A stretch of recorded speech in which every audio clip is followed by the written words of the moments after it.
Hello friends, welcome to PS star classes.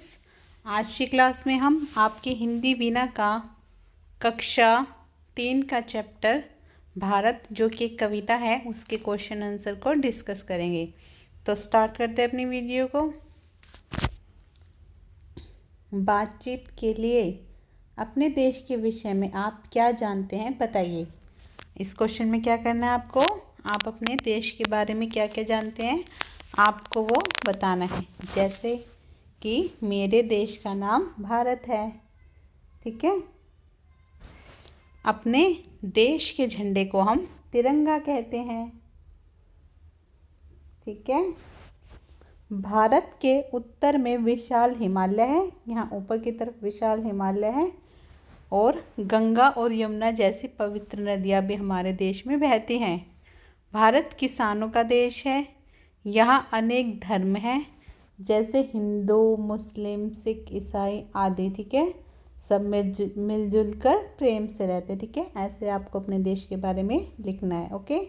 Next question पे आते हैं। अपने देश की प्रसिद्ध नदियों और पर्वतों के नाम बताइए।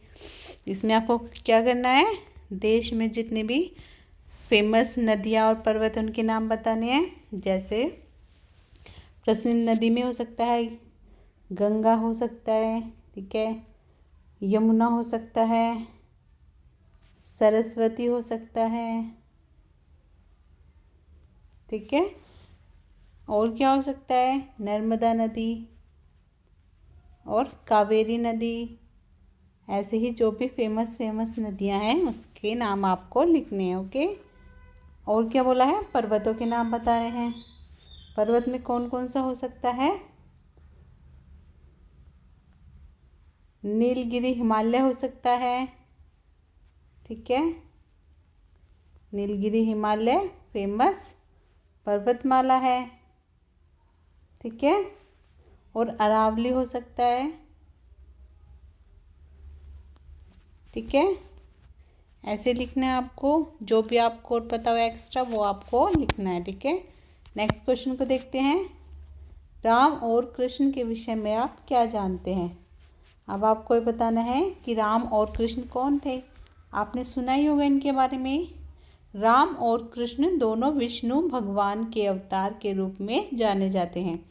यानी जो राम और कृष्ण भगवान थे वो किन के अवतार हैं, भगवान विष्णु के ही अवतार जाने जाते हैं। श्री कृष्ण और श्री राम दोनों का जन्म अलग अलग युगों में हुआ था, ठीक है। यानी अलग अलग टाइम पर दोनों का जन्म हुआ था। कृष्ण जी ने द्वापर युग में, तो राम जी ने त्रेता युग में अवतार लिया था, ठीक है। कृष्ण जी उन्होंने द्वापर युग में अवतार लिया था, राम जी ने त्रेता युग में अवतार लिया था। दोनों का स्वभाव भी अलग था। कृष्ण जी थे वो कैसे थे, वो नटखट से थे, चुलबुले स्वभाव के थे, ठीक है। और जो श्री राम थे वो मर्यादा पुरुषोत्तम थे, ठीक है। ऐसे ही आपको अपनी नोटबुक में लिखना है, ठीक है। आगे चलते हैं। अब भारत हमें क्यों प्यारा है। अब आपको बताना है जो हमारा देश है हमें क्यों प्यारा है। मैं अपने देश से बहुत प्यार करती हूँ, ऐसे आपको लिखना है, ठीक है। जीवन बिताने की अनेक सुविधाएं यहाँ मिल रही हैं, ठीक है। हमें हर एक चीज़ यहाँ पे मिलती है अपने देश में। देश का भूगोल, कृषि तथा इतिहास मुझे बहुत पसंद है, ठीक है। यहाँ राम कृष्ण जैसे अनेक भगवानों के अवतार भी हुए हैं, ठीक है। आपको जो भी लगता हो कि आपको अपना देश क्यों प्यारा लगता है, आपको इस क्वेश्चन में लिखना है, ठीक है। नेक्स्ट क्वेश्चन है, हिमालय को सुंदर मुकुट क्यों कहा गया है। जो हिमालय पर्वत है वो ऊपर की तरफ है, ठीक है, उसको मुकुट क्यों कहा गया है। हिमालय भारत की उत्तर दिशा में, अब देखो अपना देश का नक्शा जो है उसमें ये ईस्ट साइड है, ये वेस्ट साइड है, ये पूर्व है, ठीक है, ये पश्चिम है, ये उत्तर है ऊपर की तरफ, ठीक है। अब क्या है इसमें, जो हिमालय पर्वत है वो उत्तर की तरफ है, यानी ऊपर की तरफ है। हिमालय एकदम साफ सुथरा है, ठीक है, और ये बर्फ़ से ढका रहता है। सफ़ेद मोती की तरह दिखता है, क्योंकि जब यहाँ पर बर्फ़ पड़ जाती है तो ये बिल्कुल मोती की तरह दिखाई देता है, इसलिए इसको हम भारत का सुंदर मुकुट कहते हैं, ठीक है। नेक्स्ट क्वेश्चन पे आते हैं। आप अपने देश का यश कैसे बढ़ाएंगे। अब आपने हम उसमें कविता में हमने पढ़ा था ना कि अपने देश का यश बढ़ाएंगे, तो आप अपने देश का यश कैसे बढ़ाएंगे। जैसे कि आप बोल सकते हैं कि मैं पढ़ लिख कर बड़ी होने पर देश की प्रगति में योगदान दूंगी। देश का यश बढ़ेगा, ठीक है, उसकी प्रगति के लिए योगदान देंगे। देश दुनिया में अच्छे काम करके अपने देश का मान सम्मान बढ़ाएंगे, ठीक है, यानी कि अच्छे अच्छे काम करेंगे जिससे सब हमारे देश को जानेंगे, ठीक है। नेक्स्ट क्वेश्चन क्या है। हमारे देश के समान हमारे गांव और नगर भी न्यारे प्यारे हैं। कविता में पढ़ा था हमने ये। आप अपने गांव या नगर के विषय में सोच कर लिखिए। यानी कि हमारे जो देश है उसमें बहुत सारे गांव और नगर है जो कि न्यारे और प्यारे प्यारे हैं, ठीक है। अब आपको बताना है अपने नगर के बारे में या गांव के बारे में जहाँ पर भी आप रहते हैं, ठीक है। अब क्या बता सकते हैं आप बोल सकते हैं कि मेरा गांव बहुत ही सुंदर है, बहुत सुंदर है मेरा गांव या मेरा नगर। मेरे गांव में कृषि तथा बागवानी की जाती है। कृषि होती है गांव में, यानी कि कृषि होती है, ठीक है।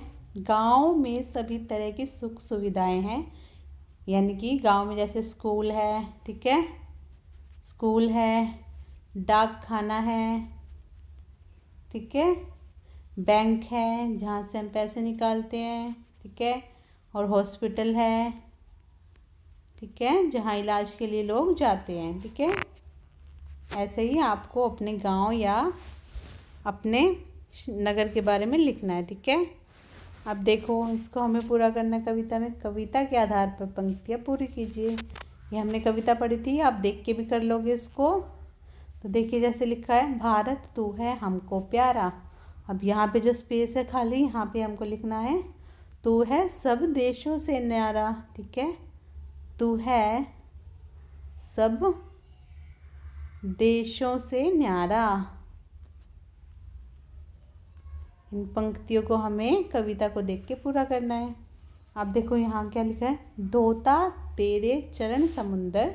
उससे पहले क्या था, हिमालय क्या है, मुकुट, हिमालय तेरा सुंदर। ओके, ये लाइन देखो, गंगा यमुना की है धारा। उससे आगे की लाइन थी, जिनसे है पवित्र जग सारा। ओके, अब यहाँ देखिए, तुझमें रत्न जवाहर न्यारे। यहाँ पे उससे पहले लाइन थी, अन्न फूल फल जल है प्यारे। अब यहाँ पे लाइन लिखिए, तेरे सभी पुत्र हैं नामी। उससे आगे क्या था, राम कृष्ण से अंतर्यामी। राम कृष्ण से अंतर्यामी। यह आपको किताब में मिल जाएगा आपकी, ठीक है। उसमें से कविता को देख के इसको पूरा करना है। हम सदैव तेरा गुण गाएं, सब विधि तेरा सुयश बढ़ाएं, ठीक है, सब विधि तेरा सुयश बढ़ाएं। ऐसे आपको ये कंप्लीट करनी है। आगे चलते हैं। अब इसमें दिया है, कविता में आए समान ध्वनि वाले शब्दों की जोड़ी बनाइए। यहाँ समान ध्वनि वाले शब्द दिए गए हैं, उनकी जोड़ी बनानी है। जैसे प्यारा और न्यारा, सुंदर, सुंदर के साथ क्या हो सकता है, समुंदर, ठीक है। न्यारे प्यारे, एक साथ ध्वनि आ रही है, एक जैसी इनकी एक समान ध्वनि आ रही है, न्यारे प्यारे। अब बढ़ाएं गाएं, हो गया। अगला है धारा, धारा के साथ क्या हो सकता है, सारा। देखो ये ध्वनि बन रही है, एक प्यारा न्यारा समुंदर सुंदर समुंदर, न्यारे प्यारे, बढ़ाएं गाएं, धारा सारा। अगला है अंतर्यामी का हो सकता है नामी। अंतर्यामी नामी, ये एक ही जैसी ध्वनि आ रही है। नेक्स्ट क्वेश्चन पे चलते हैं। इसमें क्या करना है हमें, दिए गए समान ध्वनि वाले शब्दों की सहायता से कविता पूरी कीजिए। यहाँ हमें कुछ शब्द दिए हुए हैं जिनका इस्तेमाल करके हमें अपनी कविता को पूरा करना है। अब देखो क्या लिखा है इसमें। ये फर्स्ट लाइन हमें दे दी है, जैसे देश की माटी, देश की धूल। अभी आगे की लाइनें हमें कंप्लीट करनी है। खिलते रंग बिरंगे, अब इनमें से हम इसको ले लेते हैं, खिलते रंग बिरंगे फूल। हो गई ये लाइन कंप्लीट। अगली लाइन देखिए, अपने देश का है विशेष, विशेष क्या होगा, अभिमान। ठीक है, अभिमान, ये लाइन कंप्लीट हो गई। मिलकर इसका रखे, क्या रखेंगे, मान। ठीक है, जिसके हम गाएं गुणगान वह मेरा भारत, क्या होगा, भारत महान। आगे चलते हैं अब।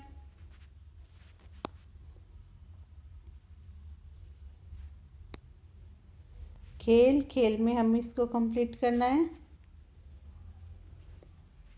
कविता में आए शब्दों पर घेरा लगाकर लिखिए।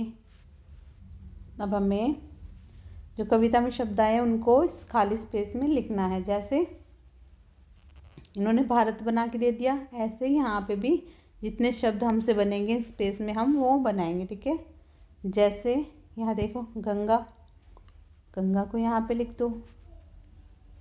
और क्या बन सकता है, सुंदर, सुंदर को यहाँ लिख देते हैं। और क्या बन रहा है इसमें, इसमें बन रहा है और फूल, फूल को यहाँ लिख देते हैं। और क्या शब्द बन रहा है यहाँ पे, मुकुट बन गया ये, मुकुट को यहाँ लिख देते हैं। और क्या शब्द बन रहा है यहाँ पे, धारा, धारा लिख देते हैं यहाँ पे। और बन रहा है हमारा, ऐसे बनाएंगे तो इसमें सारा भी बन जाएगा। इस तरह से देखो, सारा लिख देते हैं यहाँ पे। और क्या बन रहा है, ऐसे इसमें से इसको बनाएंगे तो फल बन जाएगा। ये देखिए वाला फल लिख देते हैं। और क्या बन रहा है, ये देखिए जवाहर बन रहा है यहाँ पे, जवाहर। ठीक है, तो यहाँ पे जवाहर। ठीक है, दो जो भी शब्द आपको बनता हुआ दिख रहा हो वो आपको यहाँ पे लिखना है। ठीक है, आगे चलते हैं। इस क्वेश्चन में क्या करना है हमें, समझिए और लिखिए। कुछ शब्दों के एक से अधिक अर्थ भी होते हैं, नीचे दिए गए शब्दों के दो सही अर्थ ढूंढकर लिखिए। ठीक है, अब हमें क्या करना है, कुछ शब्दों के क्या होते हैं, एक से अधिक अर्थ होते हैं ना, उसके हमें ढूंढकर लिखना है। जैसे फर्स्ट इन्होंने दे दिया फल। अब फल के दो मीनिंग होते हैं, एक तो फल जो हम खाते हैं वो एक परिणाम यानी रिजल्ट होता है। ठीक है, ऐसे ही जग, अब जग के भी दो अर्थ निकलेंगे। जैसे जग का पहला अर्थ हो जाएगा संसार। ठीक है, और एक जग का मतलब होता है जगाना। ओके, और क्या, कौन सा शब्द हमें दिया है, जल दिया है। जल का एक अर्थ होता है पानी और दूसरा अर्थ होता है जलना। ठीक है, आगे चलते हैं।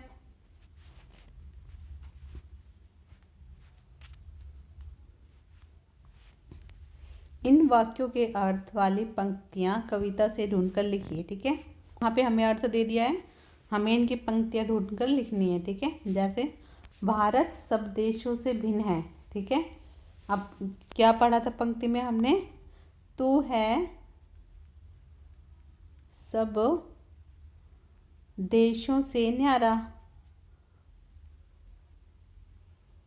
ओके, आगे चलते हैं। गंगा यमुना से सारा संसार पवित्र है। अब पंक्ति क्या पढ़ी थी हमने? गंगा यमुना, गंगा यमुना की है धारा, की है धारा, जिनसे है पवित्र जग सारा, जिनसे है पवित्र जग सारा। ठीक है, आगे क्या है? हम सदैव तेरी प्रशंसा करें, यानी कि तेरी प्रशंसा करते। इसमें क्या पढ़ा था हमने? हम सदैव तेरा गुण गाएं। ठीक है, आगे क्या है? हम देश का नाम ऊंचा करें। क्या पढ़ा था इसमें हमने? सब विधि तेरा सुयश बढ़ाएं, सब विधि तेरा सुयश बढ़ाएं। आगे चलते हैं।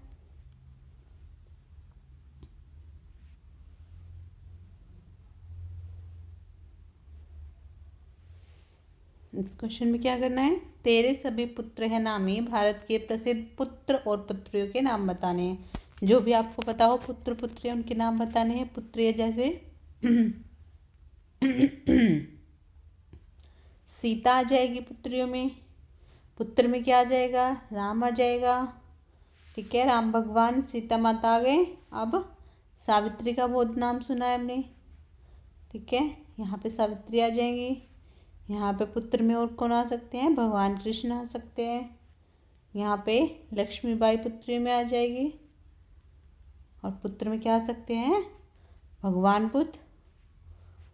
और कौन आ सकता है? मीराबाई आ सकती है। और कौन आ सकते हैं? भगवान महावीर। ठीक है, ऐसे भी जो भी पुत्र पुत्रियों के नाम हैं प्रसिद्ध, उनके आपको नाम लिखने हैं यहाँ पे। ठीक है, आगे चलते हैं। अब कविता में रत्न शब्द आया है। ठीक, रत्न यानी मूल्यवान पत्थरों के छोटे से टुकड़े। ठीक है, जो बहुत ही कीमती पत्थर होते हैं, उनके छोटे छोटे टुकड़े जो होते हैं उनको रत्न बोलते हैं। आइए कुछ रत्नों के नाम जाने, जैसे हीरा। ठीक है, मोती हो गए, हीरा हो गया, मोती हो गए, नीलम हो गया, पन्ना हो गया, मूंगा हो गया और माणिक हो गया। ये बहुत ही कॉस्टली, बहुत ही महंगे होते हैं। बहुत बड़े बड़े पत्थरों के उनके ये छोटे छोटे टुकड़े होते हैं, जिनको रत्न बोलते हैं। ठीक है, आगे कुछ एक्टिविटी दी हुई है हमें। ये रंग बिरंगे कागज़ और कैंची की सहायता से अपने लिए एक मुकुट बनाइए। ठीक है, यहाँ पे कुछ एक्टिविटी दिखाई है, ऐसे ऐसे करके आपको अपने लिए एक मुकुट बनाना है। ओके, ये आपको खुद करना है। देखिए ऐसा मुकुट बन के रेडी हो जाएगा। फिर आगे चलते हैं। अब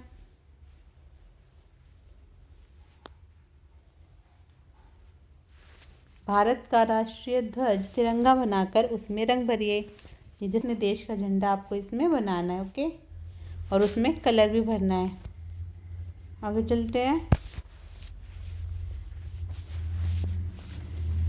नेक्स्ट क्वेश्चन है, बूझो तो जाने। यहाँ पे पहेली दी हुई है हमें, जैसे उत्तर में रखवाली करता खड़ा रहता है सदा ही मौन, बोलो भैया बोलो बहना भारत का वह रक्षक कौन। हमने पढ़ा था भारत के उत्तर में कौन आता है, जो कि भारत का मुकुट है, वो है हिमालय। ठीक है, तो ये हिमालय है।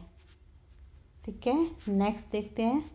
दो आँखों के ऊपर आँखें, आँखों में से आँखें झाके। क्या होगा ये होगा चश्मा। ठीक है, दो आँखों के ऊपर आँखें लग जाती हैं, ये ऐसे चश्मे, और आँखों में से आँखें झाके, और इनमें से अंदर से आँखें झाँकती हैं, तो ये होगा चश्मा। तो इसी के साथ आज के क्वेश्चन आंसर की वीडियो हमारी कंप्लीट होती है। नेक्स्ट क्लास में फिर से मिलते हैं, तब तक के लिए goodbye and take care.